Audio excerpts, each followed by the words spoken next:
Bismillah walhamdulillah wassalatu wassalamu ala sayyidina Rasulillah wa ala alihi wa sahbihi wa mawalah. La hawla wa la quwwata illa billah, amma ba'd. Saudara-saudara kaum muslimin rahimakumullah. Suatu hari ketika baginda Rasul masuk ke dalam masjid, didapatinya seorang sahabat tengah khusyuk bertafakur di dalam masjid. Sahabat itu bernama Abi Dzar Al-Ghifari. Dihampiri beliau oleh baginda Rasul, kemudian ditanya, "Hai Abi Dzar, begitu khusyuk dan tafakur engkau di dalam masjid, gerangan apa permohonanmu kepada Allah di tempat yang suci ini?" Abi Dzar menjawab, "Maafkan saya ya Rasul. Saya dari tadi di masjid di sini ini bukan berdoa. Lalu wirid juga tidak. I'tikaf ya setengah i'tikaf. Habis kenapa kamu di sini?" "Saya menghindar orang ya Rasul." "Menghindar orang kenapa?" "Terlalu banyak datang orang ke rumah saya nagih utang. Saya jadi bingung mau pergi kemana. Akhirnya saya pikir tempat yang netral, yang kira-kira orang nggak datang nanti, dia ke masjid di sini. Maka saya lalu ngetem di sini. Model ke masjid bukannya wirid, zikir, takut diuber-uber utang." Baginda Rasul senyum, lalu beliau berkata, "Hai Abi Dzar, maukah engkau aku ajarkan satu doa yang kalau kamu amalkan Allah akan bebaskan hatimu dari perasaan dililit hutang." Bukan dibebasin hutangnya, dibebasin dari perasaan dililit oleh hutang. Kalau ada doa yang kalau dibaca hutang jadi lunas ya enak. Jadi ini jangan keliru saudara-saudara. Kalau diamalkan hati bebas dari perasaan dililit oleh hutang. Mau ya Rasul? Lalu diajarkanlah doa itu, "Allahumma inni a'udzubika minal hammi wal hazan wa minal ajzi wal kasal wa minal jubni wal bukhl wa min ghalabatid dain wa qahrir rijal." Ma'asyiral muslimin rahimakumullah. Banyak di antara kita yang kalau diajarkan satu doa lalu tidak mengukur diri antara doa itu dengan pribadi kita. Padahal syarat di antara kabulnya doa sejak dari adab berdoa sudah diajarkan. Berdoa itu yang baik, bersih tempatnya, bersih pakaiannya, menghadap ke arah kiblat, menengadahkan kedua belah tangan, dengan khusyuk dan tawadhu, dengan serius dan penuh keyakinan bahwa doa akan dikabulkan oleh Allah. Sebab Allah dalam hadis qudsi menyatakan, "Ana inda zanni abdi bi." Aku sih, kata Allah, bagaimana sangka hambaku kepadaku saja. Kalau dia sangka baik, aku baik. Kalau dia sangka tidak baik, aku juga tidak baik. Bagaimana sangka hambaku? Jadi kalau kita berdoa sementara hati kita dalam batin ngomong, jangan-jangan doa gua nggak diterima nih. Enggak. Kenapa? Hatinya sudah begitu. Innallaha la yaqbalu du'aan min qalbin ghafilin lahin. Allah tidak akan menerima doa dari hati yang lalai terhadap doa yang dibacanya itu. Nah, di antara yang terpenting menyesuaikan doa dengan keadaan pribadi. Jadi kalau kita kerja gajinya 1 bulan 1.000, ya wajarlah berdoa minta rezeki 1.500. Wajar namanya. Yang 1.000 sudah ada modal kerja kita, yang 500 kita minta doa kepada Allah. Saudara hadirin, begitu juga doa yang diajarkan oleh baginda Nabi kepada Abi Dzar. Ini hakikatnya mengajarkan kita manusia untuk menjauhi penyakit rohani. Doa ini mengajarkan 8 macam penyakit rohani yang menjadi dinding antara kita dengan Allah. Dan penyakit rohani ini lebih bahaya daripada penyakit jasmani. Kenapa? Penyakit rohani tidak menyebabkan orang masuk neraka. Nah, maaf, penyakit jasmani tidak menyebabkan orang masuk neraka. Yang menyebabkan orang masuk neraka adalah penyakit rohani.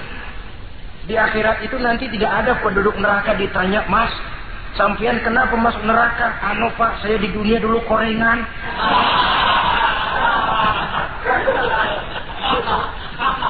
Itu korengan, liver, ginjal, darah tinggi, jantung, paru-paru basah, bengek, ampeg. Penyakit-penyakit jasmani itu tidak menyebabkan orang masuk neraka. Yang menyebabkan orang masuk neraka penyakit rohani. Apa namanya? Sombong, hasud, dengki, ujub, ria, merasa diri lebih hebat dari yang lain, tidak ikhlas. Itu penyakit-penyakit rohani. Maka di dalam doa yang diajarkan kepada Abi Dzar dan hakikatnya diajarkan kepada kita semua, Nabi menjelaskan 8 penyakit rohani. Saya sampaikan ini pada pertemuan kali ini karena sekarang penyakit rohani jarang mendapat perhatian. Sedangkan penyakit jasmani, anak kita pilek dikit pun sudah berangkat kita ke dokter spesialis anak. Kita pusing sedikit pun sudah berangkat kita ke dokter. Tapi rohani kita menjerit, batin kita menangis. Kadang-kadang kita pura-pura tidak tahu. Apa penyakit rohani yang ada dalam doa ini? Pertama, a'udzubika minal ham. Aku berlindung kepadamu ya Allah daripada sifat ragu-ragu. Sifat ragu-ragu penyakit batin. Apa yang bisa dikerjakan oleh orang yang selalu ragu-ragu?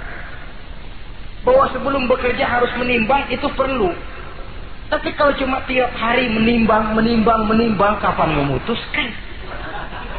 Orang sudah kemana-mana, kita masih main timbangan.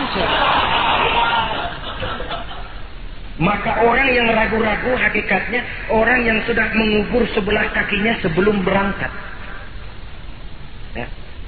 Iya, tapi kalau kita nanti jadi salah kan lebih baik nggak usah berbuat. Keliru. Salah karena berbuat lebih baik daripada tidak pernah salah karena tidak pernah berbuat. Saudara salah tapi berbuat masih lebih baik daripada tidak pernah salah karena tidak pernah berbuat. Saudara baca Quran salah lebih baik daripada nggak pernah salah karena nggak pernah baca Quran. Gua nggak pernah salah dong baca Quran. Bacanya kapan? Nggak pernah. Ya paham. Oh nggak pernah baca, kapan mau salah? Saudara hadirin yang saya muliakan, dan orang sering bilang, kegagalan pada hakikatnya adalah keberhasilan yang tertunda. Jadi kalau kita gagal hari ini, besok kita harapkan tidak akan gagal. Gagal besok masih ada hari lusa. Bagaimanapun usaha, kemauan adalah processing. Apalagi usaha untuk memperoleh sesuatu yang bernilai tinggi, bermutu mulia, panjang jalannya, banyak akibatnya, besar godaannya. Processing untuk mencapai sesuatu yang mulia itu prosesnya tidak sekali jadi kayak orang makan cabai. Itu hari dikelekat, itu hari terasa pedesnya.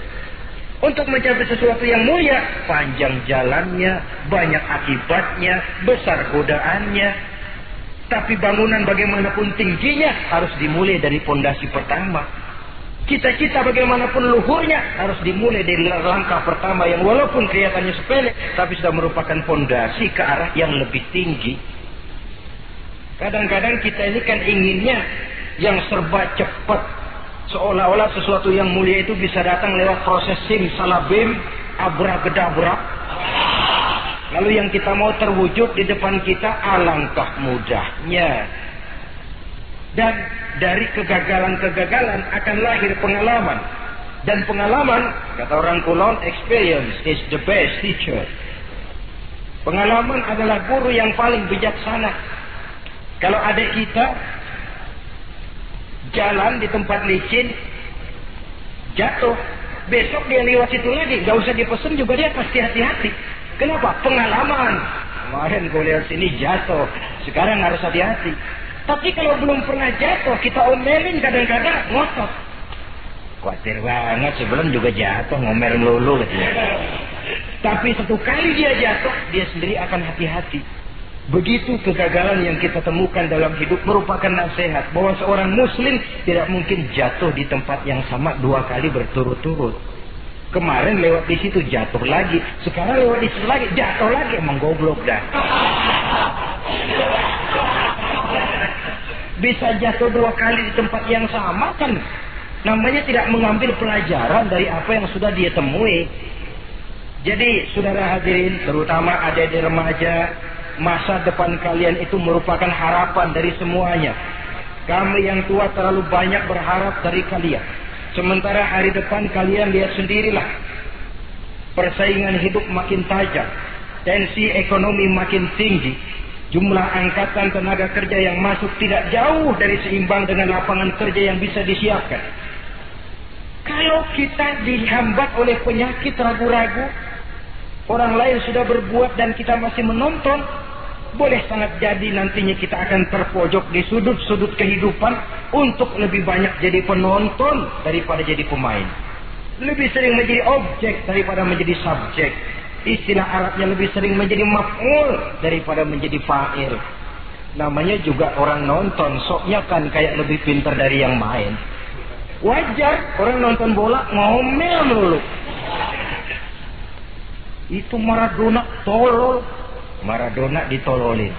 Ajak sederajat goblok, ajak digoblokin. Kalau sudah dia disuruh main ke lapangan, gempor dia nggak bisa nembak. Namanya penonton, dan wajar saja penonton juga kalau nggak surat nggak rame tuh lapangan.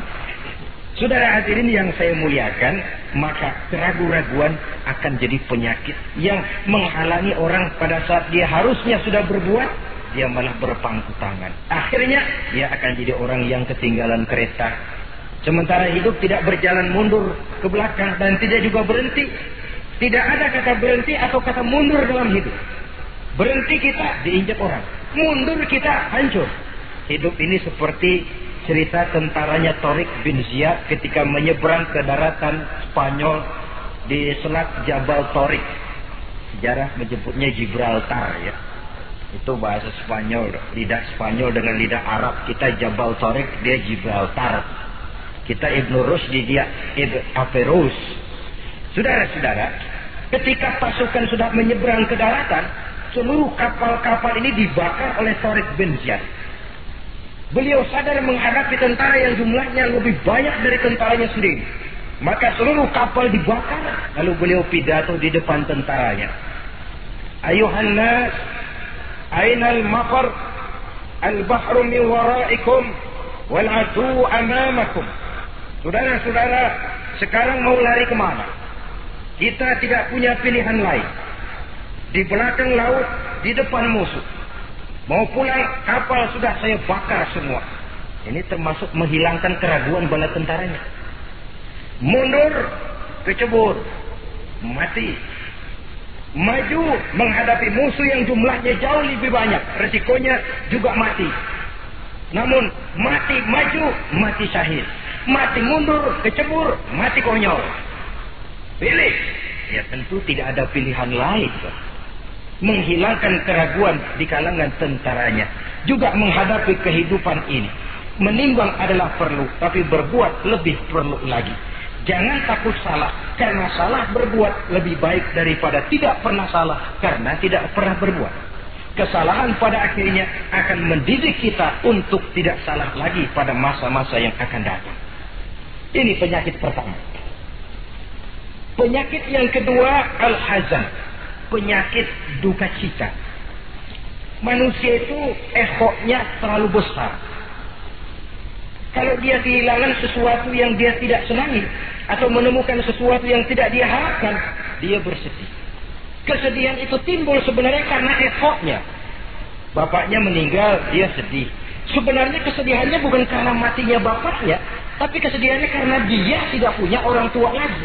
Dianya itu yang dia tangisi, akunya. Perkara bapaknya mati sih, memang semua yang hidup mesti mati. Tapi dia nggak punya bapak, itu yang lebih dia sedih. Akunya ini, egonya manusia itu. Seorang perempuan yang ditinggal mati oleh suaminya, dia menangis. Bukan karena suaminya yang mati, tapi karena dirinya tidak bersuami. Dirinya yang lebih banyak dia tangisi. Ehonya itu yang lebih banyak bicara. Oleh karena itu agama mengajarkan, kata Nabi, ahbib habibaka haunan ma asa ayyakuna baghidaka yawman ma wa abghid baghidaka haunan ma asa ayyakuna habibaka yawman ma. Cintailah apa yang kamu cintai sekedarnya saja. Sebab sangat boleh jadi yang sekarang kamu paling cinta, besok jadi yang paling kamu benci. Tapi bencilah apa yang kamu benci sekedarnya saja. Sebab boleh jadi yang hari ini paling kamu benci, besok akan kamu paling cintai. Saudara-saudara kaum muslimin, maka cintailah harta, cintailah kedudukan, cintailah harta benda, cintailah anak dan istri sekedarnya saja. Sehingga tidak berurat dan berakar. Sebab kalau dia sampai berurat dan berakar di hati ini, nanti ketika datang saat berpisah, kita seakan tidak mau menghadapi kenyataan. Kita seakan ingin lari dari kenyataan. Tetapi kalau bersifat ala kadarnya, seluruhnya sudah diperhitungkan. Oleh karena itu, untuk mengatasi sifat duka cita ini, kuncinya adalah iman. Siapa sih orang yang tidak pernah sedih dalam hidup ini? Tapi siapa orang yang tidak pernah senang dalam hidup ini? Tidak ada orang yang senang terus dan tidak ada orang yang sedih terus. Dia berganti. Bahkan itulah yang bikin hidup ini nikmat. Coba kalau hidup ini isinya ketawa saja, monoton. Sebaliknya kalau hidup isinya cuma nangis saja, bagaimana rasanya? Tapi ada senyum, ada tangis, ada duka, ada suka. Itulah bumbu daripada kehidupan. Cuma tentu saja saudara-saudara, duka cita yang pada gilirannya akan membawa kebahagiaan, itu yang harus berani kita hadapi. Tapi duka cita yang tidak beralasan, itu yang jadi penyakit. Kaya, sedih, takut miskin, itu kan tidak beralasan. Kita punya jabatan, takut merosot, takut pensiun, dengar mau ada mutasi, gerusak-gerusuk. Kan itu yang tidak beralasan. Duka cita semacam itu tidak beralasan. Karena tidak sadar bahwa pada awalnya itu pun tidak dia miliki. Kalau duka cita itu akan membawa kebahagiaan, tidak perlu kita takuti. Satu contoh. Kalau di depan saudara saya sodorkan 2 gelas, yang satu isinya jamu, yang satu sirup. Kira-kira saudara minum jamu apa sirup? Jamu apa sirup? Orang yang berpikir panjang saya yakin pasti minum jamu. Pahit memang, getir memang waktu minum. Tapi besok badan sehat, tenaga kuat, gairah kerja ada, semangat hidup tumbuh. Ini orang Islam, orang yang berpikir jauh ke depan. Ke depan kemana? Dia tidak cuma mikir dunia. Dia mikir kubur, alam kubur. Dia mikir akhirat, maka dia berani minum jamu. Apa jamu itu? Puasa, jamu. Pahit. Emang enak banget, puas. Setengah mati. Sembahyang, jamu. Pahit. Sedekah, jamu. Pahit. Sekarang. Tapi besok kita pulang ke alam kubur. Ya Allah, nikmat alam kubur. Untung kemarin waktu di dunia minum jamu. Waktu di dunia sembahyang, kuburan terasa nikmat.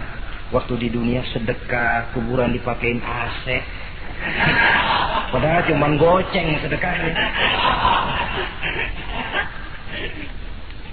Adapun orang yang di luar Islam, dia berpikir pendek. Yang dia lihat cuma yang di depan hidungnya saja. Dia nggak mikirin alam kubur, dia nggak mikir akhirat. Yang dia pikirin cuma dunia aja. Kenapa gue mesti minum jamu pahit? Sirup nih, manis. Dia minum sirup. Manis memang waktu minum. Tapi besok bibir mancung, bengkak, sirawan, sariawan itu. Saudara-saudara, sholat, sirup, tidak sholat, sirup, manis. Orang-orang puasa, dia tidak puasa, sirup, manis. Bakhil, pelit, sirup, manis. Apain sedekahin? Tumpuk aja tuh harta ada, jangan disedekahin. Sirup, manis memang. Besok dia pulang ke alam kubur, baru terasa bibirnya pada bengkak. Baru timbul, gua nyesel banget minum sirup kemarin. Jadi saya katakan kuncinya adalah iman. Berangkat dari surah Ali Imran ayat 139. Allah berpesan, وَلَا تَهِنُوا وَلَا تَحْزَنُوا وَأَنْتُمُ الْأَعْلَوْنَ إِنْ كُنْتُمْ مُؤْمِنِينَ. Kamu tidak perlu gundah gulana. Kamu tidak perlu duka cita dan sedih hati. Kamu sesungguhnya adalah tinggi jikalau kamu benar-benar beriman. Jadi dengan iman, duka cita yang tidak beralasan tidak perlu ada. Karena sifat duka cita yang tidak beralasan merupakan penyakit rohani yang menjadi penghambat agar orang tidak memperoleh kemajuan apapun dalam kehidupannya. 2. Penyakit rohani yang ketiga, saudara-saudara, al-ajz, penyakit lemah. Nabi menyatakan, al-mu'minul qawiyyu ahabbu ilallahi minal mu'minid dha'if. Orang mukmin yang kuat lebih dicintai Allah daripada orang mukmin yang lemah. Sifat lemah tidak disukai oleh agama dan merupakan penyakit batin. Bukan lemah lembut, lemah. Lemah apa? Dah segala lemah. Lemah ekonomi, agama mengajarkan kadal fakru ayyakuna kufran. Kemiskinan bisa membawa orang kepada kekufuran. Apalagi lemah pendidikan, dalam arti terbelakang, ketinggalan oleh orang-orang lain. Dan yang paling celaka, lemah iman. Saudara-saudara hadirin yang saya muliakan, imannya lemah. Tidak punya ghirah, tidak punya rasa cemburu terhadap agamanya. Kalau anak gadisnya diusik orang, marahnya 7 lapis langit. Kalau keluarganya diusik orang, bukan main, ngundang orang lain, menyerbu. Itu orang yang coba-coba musik. Tapi agamanya dihina orang, agamanya diinjak-injak orang. Sedikit pun dia tidak punya rasa cemburu, sedikit pun tidak ada rasa sedih. Agama saya ini mau dibawa kemana? Islam ini mau dikubur kemana? Lemah iman semacam itu yang kita rasakan sekarang. Sekarang ini orang marah kalau hartanya diusik. Orang marah kalau anak istrinya diusik. Orang marah kalau temannya diganggu. Tapi giliran agamanya diganggu, agamanya diusik, agamanya dihina. Tenang-tenang saja, Pak. Tidak ada itu gairah. Tidak ada itu rasa cemburu terhadap agama. Kaum muslimin yang saya muliakan, lemah iman semacam ini yang sangat membahayakan untuk kelangsungan kehidupan beragama. Di zaman Khalifah Umar bin Abdul Aziz, dalam satu pertempuran melawan orang-orang kafir, tentaranya mengalami kekalahan. Karena kalah, banyak yang ditahan jadi tawanan orang kafir, termasuk 3 orang ofisir setingkat komandan dan beberapa puluh prajurit ditahan di negara kafir ini. Terhadap tahanan-tahanan Islam ini, raja kafir musyawarah sama para menterinya, terutama Perdana Menteri. Tuan Perdana Menteri, kata raja kafir, bagaimana? Ini tahanan-tahanan Islam yang enak kita apain? Ya terserah Tuan Raja, kita bunuh saja supaya habis urusan. Ya terserah Tuan Raja. Tapi saya pikir-pikir, soal bunuh sih gampang. Cuma apa tidak lebih baik kalau mereka kita bujuk saja supaya ikut ke dalam agama kita, meninggalkan Islam agamanya, meninggalkan Khalifah Umar bin Abdul Aziz sebagai pemimpinnya. Itu namanya kita sudah berprinsip senjata makan tuan. Nanti kita pasang mereka untuk menghantam orang Islam sendiri. Pikir aja, betul juga Perdana Menteri. Iya, bujuk saja mereka. Caranya bagaimana? Adili saja di pengadilan secara terbuka, supaya jatuh mentalnya, dia mau keluar dari Islam, ikut ke dalam agama kita. Baik, diadili secara terbuka. Yang adilin langsung raja kafir, dihadiri oleh banyak tentara-tentara kafir. Yang mula-mula diadilin 3 orang komandan ini. Ofisir pertama maju ke depan. Maju, komandan pertama. Ofisir, saya Tuan Raja. Kamu tahu siapa kamu sekarang? Saya tahu, saya tahanan. Iya, kalau tahanan bisa diatur kan? Bisa diatur bagaimana Tuan Raja? Kamu mau nggak ikut saya? Meninggalkan Islam sebagai agamamu, meninggalkan Khalifah Umar bin Abdul Aziz sebagai pemimpinmu. Kalau kamu mau opsir, pindah agama saya, nanti kamu akan saya berikan kedudukan yang tinggi, gaji yang cukup, rumah cukup, istri cukup, kendaraan cukup. Pindah saja opsir. Tuan Raja, bagaimana? Apa Tuan kira selama ini saya berjuang karena mencari kedudukan, mencari harta, mencari tanda jasa? Tidak, Tuan Raja. Saya berjuang di bawah bendera Khalifah Umar bin Abdul Aziz li'i'la'i kalimatillah, untuk menegakkan kalimat Allah. Saya tidak akan tergiur dengan tawaran Tuan Raja. Kamu gila ya? Biarin.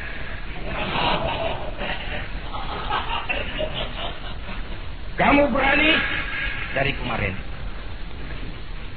Opsir, kalau kamu tetap dengan pendirian kamu, kamu akan saya bunuh.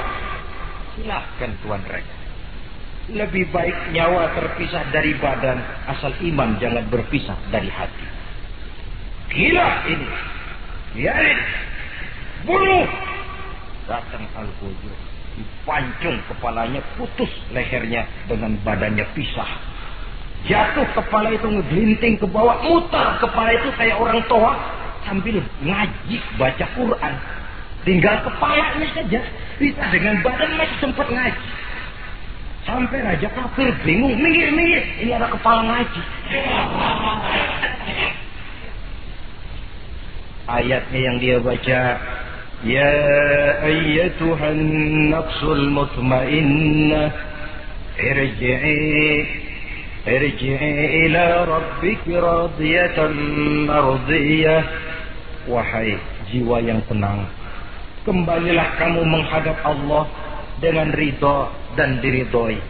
Engkau gugur sebagai syahid, tidak tergiur oleh bujukan harta, tahta dan kedudukan. Niatmu ikhlas karena Allah, kembalilah menghadap Allah dengan ridha dan diridhoi. Wadkhuli fi ibadi wadkhuli jannati, masuklah ke dalam golongan hamba-hambaku, masuklah ke dalam surgaku. Di penghujung ayat, matanya tertutup dengan rapat, bibirnya senyum menghadap Allah, gugur sebagai syahid. Raja kafir geleng kepala, dasar santri gila, sudah mau mati masih ngaji. Opsir yang kedua, komandan kedua yang jadi tahanan ini, kata Raja, opsir kedua, saya Tuan Raja. Kamu sudah lihat temanmu, opsir pertama tadi? Sudah Tuan Raja. Mati kan? Mati. Kamu mau mati? Atau mau ikut saya? Keluar dari agamamu Islam dengan pangkat cukup, gaji cukup, rumah cukup. Bagaimana? Sudah Tuan Raja. Sudah apa? Sudah, jangan banyak omong.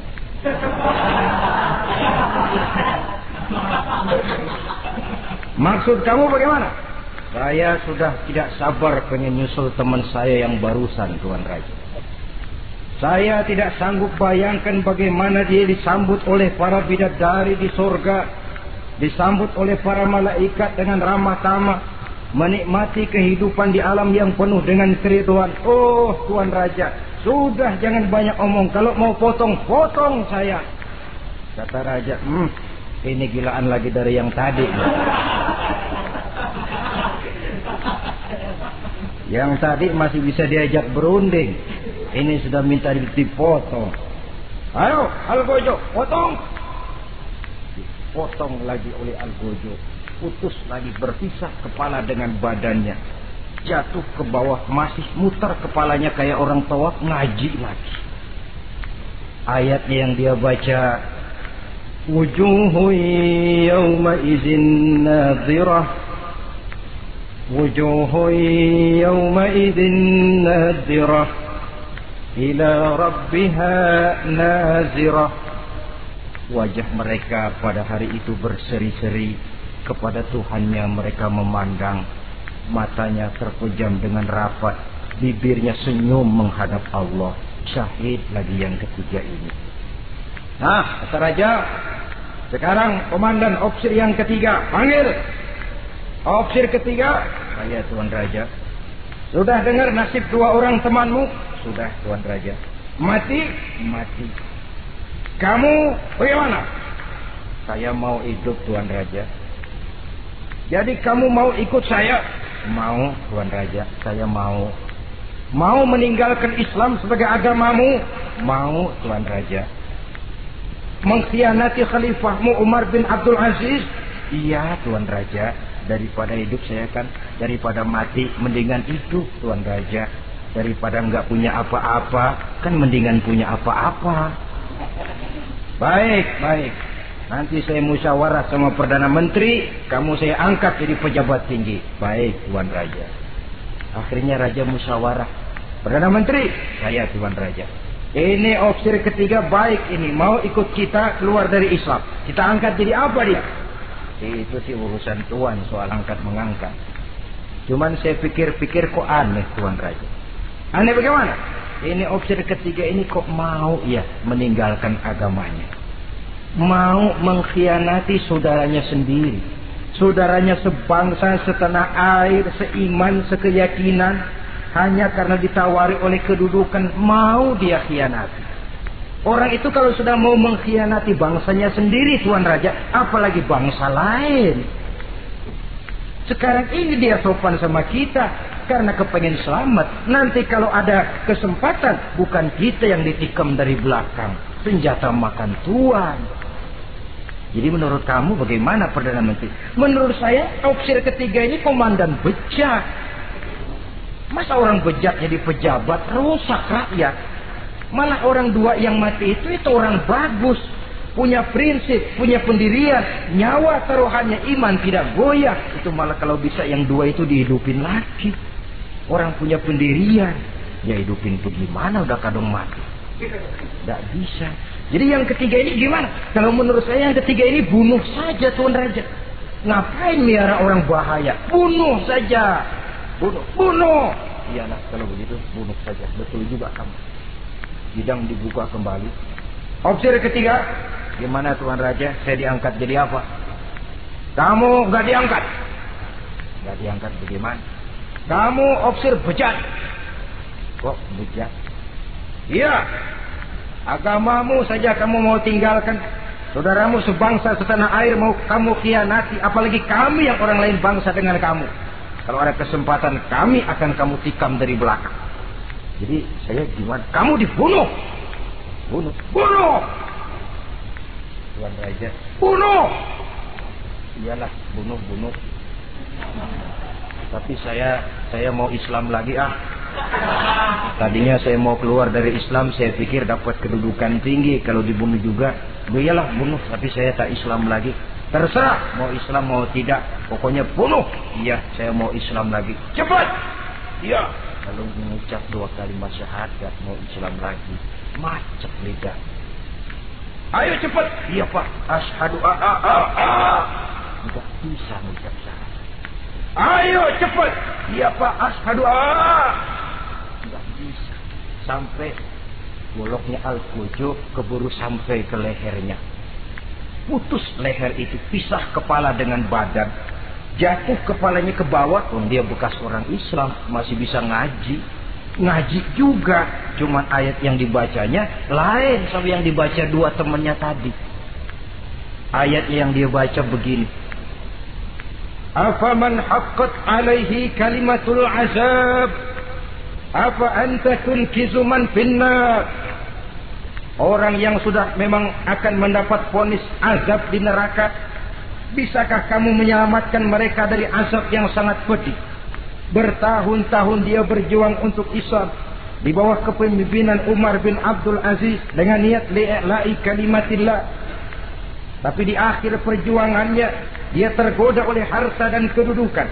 Dia keluar dari Islam dan dikala itu ajal datang merenggut nyawa, dia mendapat su'ul khatimah, matinya ke dalam neraka. Na'udzubillah min dzalik. Ini termasuk lemah iman, saudara-saudara. Dan itu penyakit yang bahaya.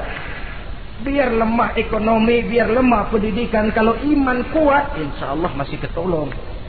Tapi biar ekonomi kuat, pendidikan kuat, iman lemah, malah yang kuat tadi akan menghancurkan nilai iman yang lemah itu tadi. Disinilah mabda'nya, berlindung kita kepada Allah dari lemah hati, lemah iman, lemah akidah. Baik, penyakit rohani yang ketiga, wa a'udzubika minal kasal. Aku berlindung kepadamu ya Allah daripada sifat penyakit malas. Malas adalah penyakit batin. Santai perlu, refreshing perlu. Tapi kalau tiap hari santai, apakah kita akan jadi generasi santai? Dan persoalan apa yang bisa kita selesaikan dengan posisi santai? An-Nisa ayat 95 menegaskan, La yastabil qa'iduna minal mu'minina ghaira ulid darari wal mujahiduna fi sabilillah. Orang-orang yang berjuang di jalan Allah tidak sama nasibnya dengan orang yang duduk saja gelenggam, gelohom, ayam-ayam tanpa ada uzur darurat, yang hanya menunggu keajaiban yang turun dari langit, menghitung bintang bertebaran di atas cakrawala. Tidak akan sama orang yang berjuang di jalan Allah dengan yang duduk gelohom, ayam-ayam, gelenggam, menikmati apa yang ada tanpa berpikir meningkatkannya ke arah yang lebih baik. Ma'asyiral muslimin rahimakumullah. Malas berusaha, malas beribadah adalah penyakit rohani yang ditiupkan oleh iblis ke dalam diri sanubari kita. Makin tinggi nilai iman, makin berat bisikan kemalasan itu. Namun kalau kita bentengi dengan bahwa malas kita hari ini akan membawa penyesalan bukan besok, bukan lusa, bukan minggu depan, bukan pula bulan depan, tapi barangkali tahun depan, 5-10 tahun yang akan datang, untuk masa depan yang lebih depan di alam kubur, di alam akhirat. Akibat penyesalan di dunia akan terasa di sana nantinya. Allah telah memberikan hidup. Dalam hidup kita diberikan energi, daya dan kekuatan. Manfaatkan daya dan kekuatan itu untuk berusaha dan bekerja. Allah tidak suka kepada orang yang bermalas, berpangku-pangku tangan, menunggu keajaiban dari langit sambil berleha-leha. Allah suka kepada orang yang bekerja keras. Karena seluruh rasul bekerja keras, seluruh para nabi bekerja keras. Saudara-saudara, hanya istana yang ditegakkan dalam khayalan saja yang bisa dijangkau dengan bermalas dan bersantai-santai. Tapi istana dalam wujud kenyataan hanya bisa dicapai dengan kerja keras dan semangat menghadapi kehidupan. Yang kelima, wa a'udzubika minal jubn. Kami berlindung kepadamu ya Allah daripada sifat takut. Saudara-saudara, setiap orang terlahir membawa fitrah. Fitrah itu juga bisa berupa sifat. Tiap orang punya sifat takut, tiap orang punya sifat berani. Lingkungan, pendidikan, pergaulan menumbuhkan mana yang lebih subur. Kalau takutnya lebih subur, dia akan jadi penakut. Kalau beraninya lebih subur, dia akan jadi pemberani. Masalahnya sekarang kapan kita harus berani, kapan kita mesti takut. Kan itu saja. Bahwa semua orang punya sifat berani, sebagaimana semua orang punya sifat takut, itu real. Tapi kapan kita harus berani, kapan kita harus takut. Agaknya surah An-Nisa ayat 77 cukup menjadi sindiran. Falamma kutiba alaihimul qitalu Iza fariqum minhum yakhshawna an-nasa ka khasyatillahi au asaddu khasyah. Manakala diwajibkan kepada mereka berjuang, maka sebagian daripada mereka takut kepada manusia seperti mereka takut kepada Allah, bahkan lebih takut kepada manusia daripada takut kepada Allah. Ini kan takut yang tidak beralasan. Tengoklah zaman sekarang. Mereka yang menebarkan maksiat punya keberanian. Mereka yang bergelimang di lumpur dosa punya keberanian. Mereka yang melakukan penyelewengan dan menyesatkan manusia punya keberanian. Kenapa kita yang punya niat menegakkan kebenaran, membela yang hak, menjalankan sesuatu yang kita yakini sebagai benar, kadang-kadang dihantui oleh perasaan takut? Takut semacam ini yang jadi penyakit rohani. Mereka berani terang-terangan membuka judi. Mereka berani terang-terangan di tengah jalan umum membuka botol minum-minuman keras dan mabuk sempoyongan. Mereka berani terang-terangan di tempat ramai merampok dan menodok. Mereka berani korupsi, memakan uang yang bukan haknya. Mereka berani untuk sesuatu yang sesat dan menyesatkan. Kenapa kita tiba-tiba di hadapan sesuatu yang kita yakini benarnya kita jadi lemah, kita jadi takut, lebih takut kepada manusia daripada kepada Allah? Padahal terkena kita penjara manusia paling banter seumur hidup kita. Tapi penjara Allah, nerakanya Allah, azabnya Allah, bukankah sesuatu yang mestinya harus paling kita takuti? Oleh sebab itu terutama generasi muda, bangkitlah. Tegakkan yang ma'ruf, hancurkan yang munkar sesuai dengan kemampuanmu. Dengan cara yang bijaksana tentunya.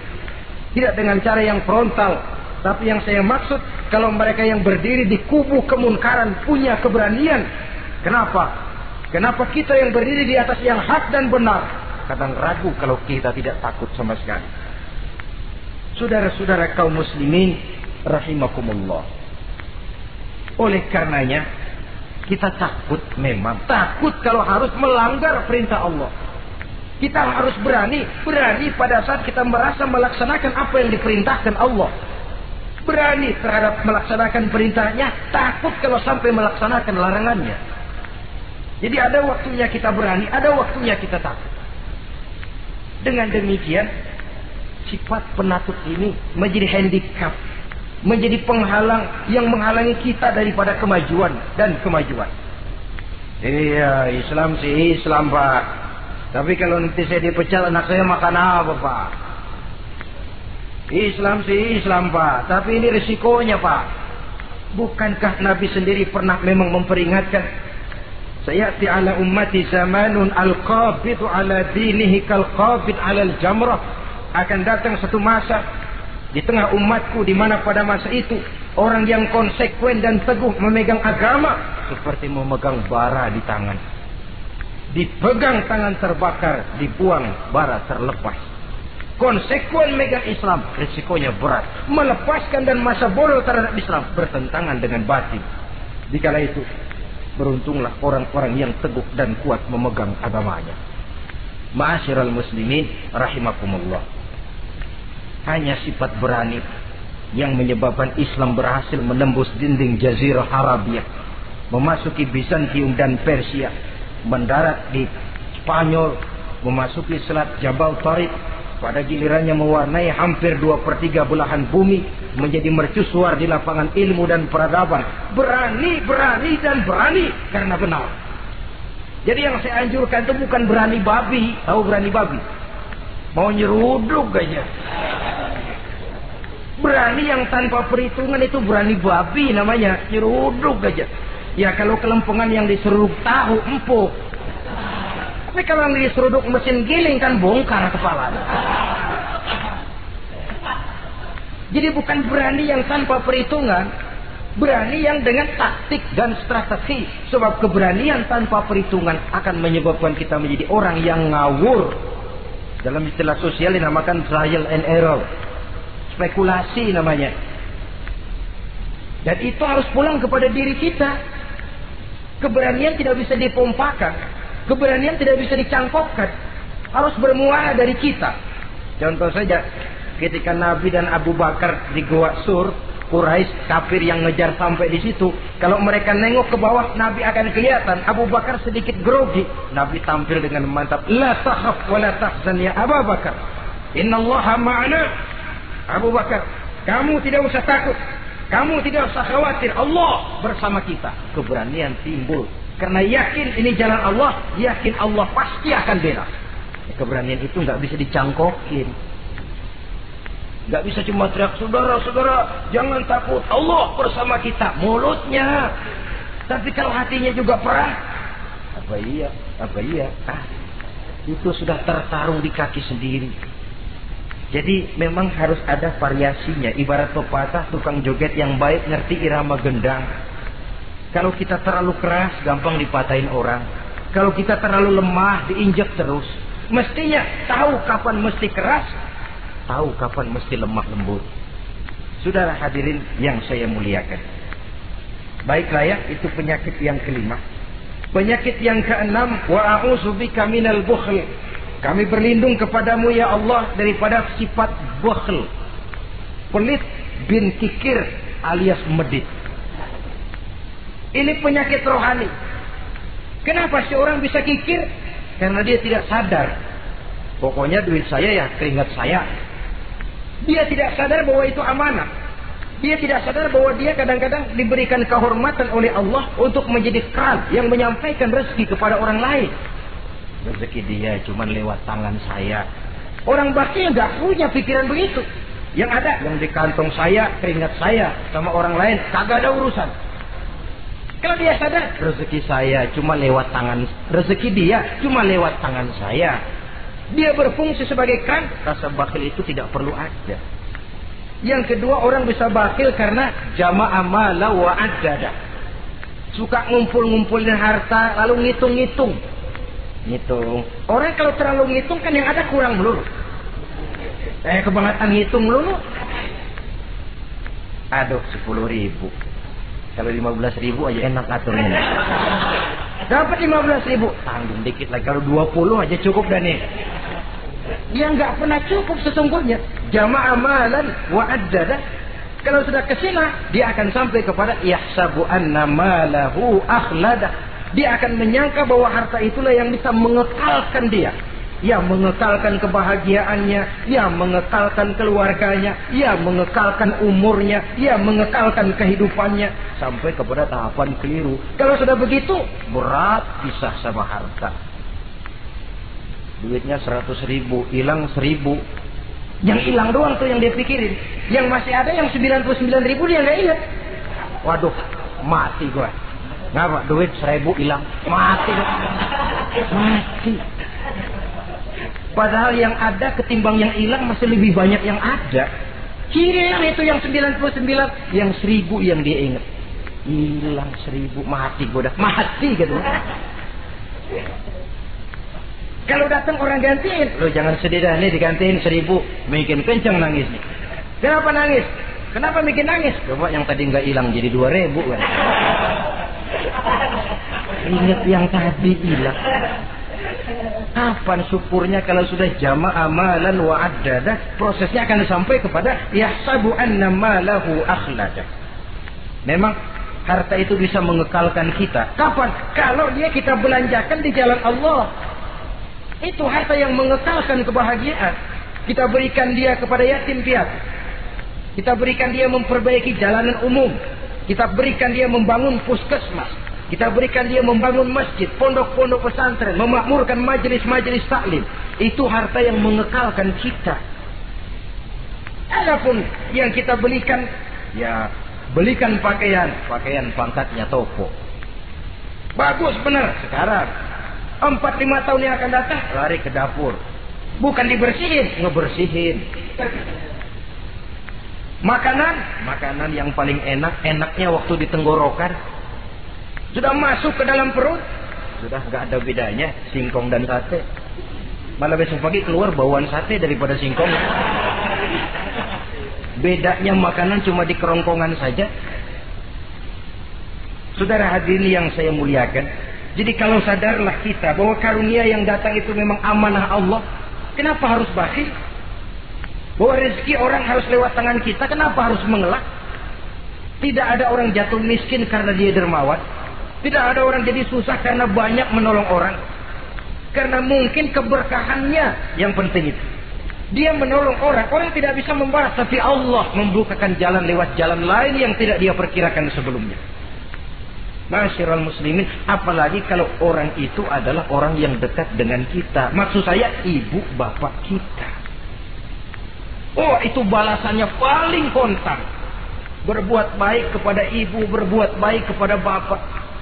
Ada rezeki sedikit, berikan makanan yang disenangi orang tua kita. Pak, ibu, alhamdulillah ada rezeki, ini makanan kesukaan bapak, ibu. Menurut kita sederhana, sepele, Allah akan balas itu paling kontan lewat jalan yang tidak kita sangka-sangka. Ibu bapak, yatim piatu terutama juga. Saudara kaum muslimin rahimakumullah. Oleh karenanya, sekali lagi tidak ada orang jadi kaya karena dia kikir, pelit. Kenapa sih tuh orang jadi miliuner? Oh, dia dari muda pelit banget. Tidak ada. Dan tidak ada orang jatuh bangkrut karena rajin sedekah. Kata Nabi, inna sadaqatal mar'il muslim tazidu fil umri wa tadfa'u mitatas su'i. Sesungguhnya sedekahnya seorang muslim bisa menambah panjang umur dan menyelamatkan orang dari mati secara su'ul khatimah. Panjang umur bisa artinya jumlahnya tambah, bisa berarti walaupun orangnya sudah mati, namanya tetap hidup dikenang orang kebaikannya. Itu pun panjang umur namanya. Namanya tidak hancur walaupun jasadnya hancur masuk ke dalam tanah dimakan oleh cacing tanah. Namanya akan hidup terus, bahkan ditulis dengan tinta emas dalam sejarah. Bakhil, pelit adalah penyakit batin. Dokternya agama dan kemauan diri merubahnya dengan sadar bahwa karunia adalah amanah. Ini penyakit bakhil nggak bisa ke rumah sakit, ke rumah dokter medis. Dokter, saya punya penyakit pelit, bagaimana ngobatinya? Suntik. Tidak bisa. Suntiknya adalah agama, saudara-saudara.